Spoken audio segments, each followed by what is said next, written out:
Ibigay na! Dagan! Patay motor ni Kuya, bay!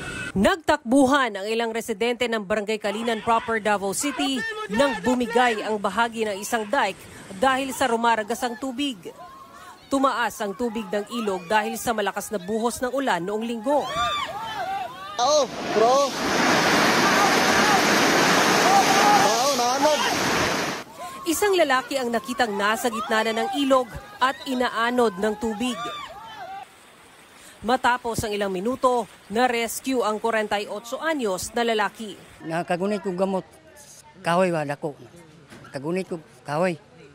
Motong sakakos kahoy. Nya na po nagukod sa kwata ka teachers. Motong tabangan ko na itsa ko nagpisi. Pero ang ilang hayop hindi nakaligtas sa rumaragasang tubig.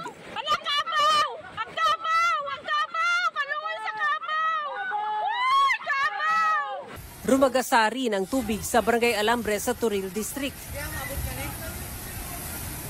Gayon din sa Barangay Coronon sa Santa Cruz, Davao del Sur, kung saan isang lalaki naman ang bumaba sa ilog hanggang sa inanod ng baha. Ayon sa kaanak, nakainom ang lalaki. Ito siya ipunit ata to. Dari ang basura ba to? Kahoy ba to yung ipunit niya? Pagkahuman siguro ng hinaw. Ang kaninggi, ibabaan niya dari wala siya nakatungtong sa bato nga buo, kundi nakatungtong siya aning mga graba lang gud tapos tatakan ka nang sa ilalom. Nagpapatuloy ang search and rescue operation. Dahil pa rin sa malakas na buhos ng ulan, nakaranas ng pagbaha sa malaking bahagi ng Bangkal, Davao City. Sa Senator Ninoy Aquino Sultan Kudarat, 7 pamilya ang lumikas dahil sa pagguho naman ng lupa.